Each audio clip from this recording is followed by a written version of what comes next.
Legenda Pulau Mas. Cerita rakyat Jawa Barat.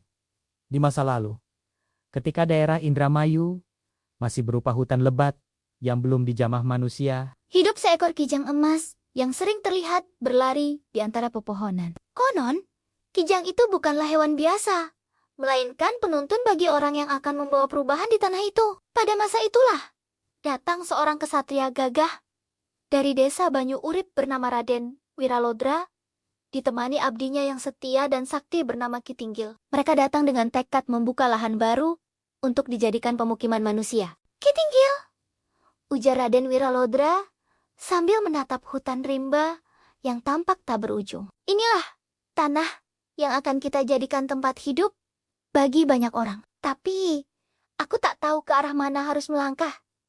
Kitinggil menunduk hormat. Hamba akan selalu mengikuti kemanapun Paduka pergi. Semoga leluhur memberi petunjuk. Hari demi hari mereka berjalan tanpa arah, menembus semak, dan melawan rasa lapar. Hingga akhirnya, mereka tersesat di hutan di lembah Sungai Citarum.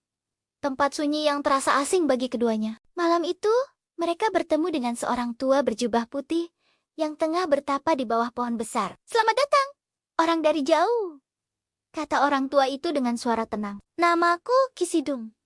Aku tahu tujuanmu, Raden Wiralodra. Namun jalan ke Cimanuk bukan jalan biasa." Raden Wiralodra menunduk hormat. "Wahai Kisidum, kami telah tersesat berhari-hari. Mohon bimbingan agar kami dapat mencapai lembah Sungai Cimanuk." Kisidum tersenyum lembut dan berkata, "Aku akan membantumu. Esok pagi, ikutilah seekor kijang kencana yang akan muncul di depan pondokku. Ia akan menuntun kalian menuju tempat yang ditakdirkan." "Seekor kijang, Guru?" tanya Kitinggil tak percaya. "Apakah kijang bisa menunjukkan jalan?" Kisidum menjawab, "Jangan pandang rendah. Tanda dari alam. Nak, kadang petunjuk datang dari makhluk kecil sekalipun." Keesokan harinya, benar saja, seekor kijang berwarna keemasan muncul di hadapan mereka. Kijang itu menatap Raden Wiralodra dengan mata bercahaya, lalu berlari ke arah timur. "Cepat, Kitinggil, ikuti dia!" seru Raden Wiralodra. Hari berganti minggu, minggu berganti bulan. Setelah melewati hutan, lembah, dan sungai, akhirnya mereka tiba di sebuah dataran luas yang sejuk di tepi Sungai Cimanuk. "Kitinggil," ujar Raden Wiralodra sambil tersenyum lega. "Inilah tempat yang kita cari. Mari kita mulai membabat hutan dan membuka kehidupan baru." Hari-hari berlalu, dan suara kapak serta api pembakar semak mulai memenuhi lembah itu. Namun tanpa disadari, di tempat itu tinggal para makhluk halus yang telah menetap sejak ratusan tahun. Mereka merasa terusik oleh kehadiran manusia. Suatu malam, angin berhembus kencang, dan suara-suara aneh terdengar dari arah hutan. Kitinggil yang sedang berjaga terkejut melihat bayangan putih melayang di antara pepohonan. "Siapa di sana? Tunjukkan dirimu!" serunya dengan suara lantang. Dari kegelapan, muncul sosok tinggi dengan sorot mata menyala. "Kalian manusia berani sekali mengganggu tempat kami," ujar makhluk itu. Raden Wiralodra berdiri tegap, tangannya menggenggam keris. "Kami tak bermaksud jahat. Kami hanya ingin membuka lahan untuk manusia. Tapi tempat ini sudah menjadi wilayah Raja Budipaksa, penguasa gaib Cimanuk," jawab makhluk itu sebelum menghilang dalam kabut. Sejak malam itu, gangguan tak henti-hentinya terjadi. Pohon-pohon tumbang sendiri. Suara jeritan terdengar setiap malam.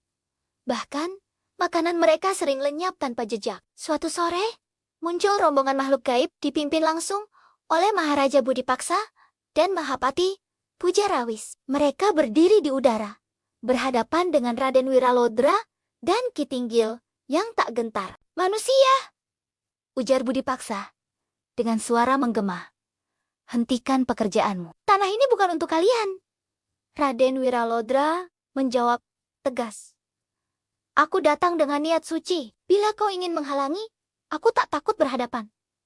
Pertarungan pun tak terhindarkan. Petir menyambar, tanah bergetar, dan langit seolah terbelah dua. Kitinggil memutar tongkat saktinya, mengeluarkan cahaya biru yang membuat pasukan makhluk halus terpental. Setelah pertempuran panjang, Budipaksa akhirnya terdesak. Dengan jurus terakhir, Raden Wiralodra mengurungnya di dasar muara Sungai Cimanuk. Mahapati Pujarawis melarikan diri untuk mencari bala bantuan. Paduka, ujar Ki Tinggil sambil mengusap peluh. Pertempuran ini belum berakhir. Raden Wiralodra mengangguk, menatap langit yang mulai merah.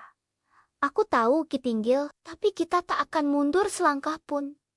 Beberapa hari kemudian, datanglah bala bantuan dari berbagai kerajaan gaib. Raja Kalacungkring dari Tanjung Bong, Raja Werdinata dari Pulau Mas, dan para penguasa lain datang membawa kekuatan besar. Pertarungan pun kembali terjadi.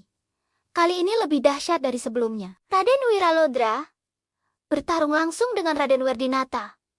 Sosok tinggi bermahkota emas dengan wajah bercahaya. Wahai manusia, Seruwek Jenata, mengapa kau memaksa menguasai dunia yang bukan milikmu? Raden Wiralodra menjawab, aku hanya ingin membangun tempat hidup bagi umat manusia. Aku tidak menginginkan peperangan ini. Namun Werdinata Tetap menyerang. Pertarungan mereka berlangsung selama 12 bulan. Sungai Cimanuk bergemuruh, tanah retak, dan cahaya api terlihat dari jauh. Paduka, kita seimbang, kata Raden Werdinata di sela-sela pertarungan. Jika terus begini, tak ada yang menang.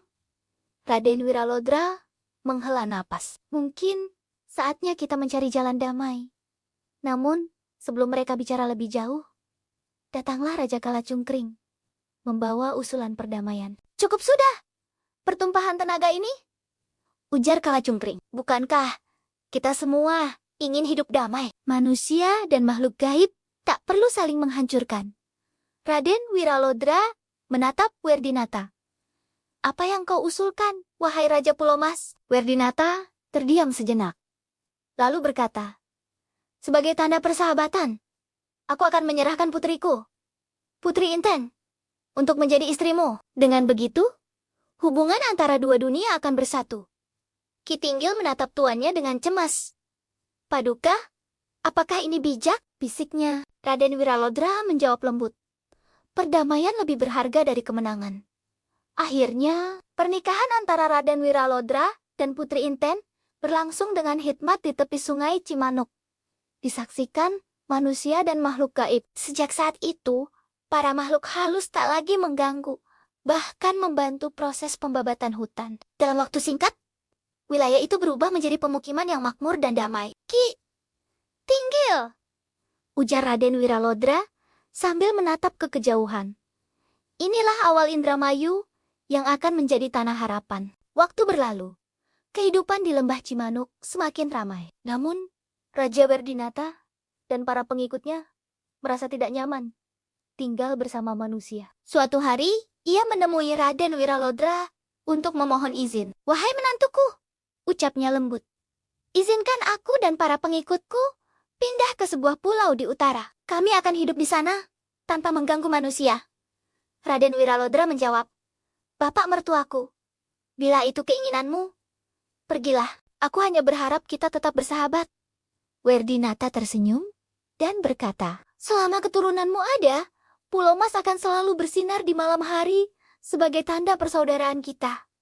Maka, berangkatlah Raden Werdinata bersama pasukannya menuju ke pulau kecil di utara. Saat mereka menginjakan kaki di sana, cahaya keemasan muncul dari langit, menyinari laut, dan menjadikan seluruh pulau berkilau bagaikan emas. Sejak saat itulah, pulau itu dikenal sebagai Pulau Mas, atau Pulau Mas. Orang-orang yang berlayar melewati tempat itu sering melihat cahaya kekuningan di malam hari, tanda bahwa Raden Werdinata masih menjaga pulau itu hingga kini. Kini, Pulau Mas dikenal sebagai tempat wisata di Kabupaten Indramayu. Tempat yang masih dipercaya menyimpan aura magis dan cerita lama tentang persahabatan antara manusia dan makhluk gaib. Di malam hari, cahaya keemasan masih sering tampak di kejauhan, membuat siapapun yang melihatnya merasa kagum sekaligus hormat pada kisah masa lalu. Sebagian nelayan masih menunduk ketika melewati perairan itu,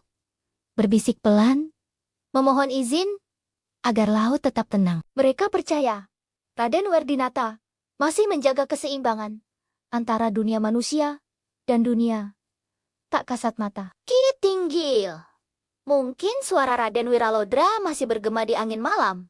Kita hanya tamu di bumi ini. Selama kita menjaga, alam pun akan melindungi kita.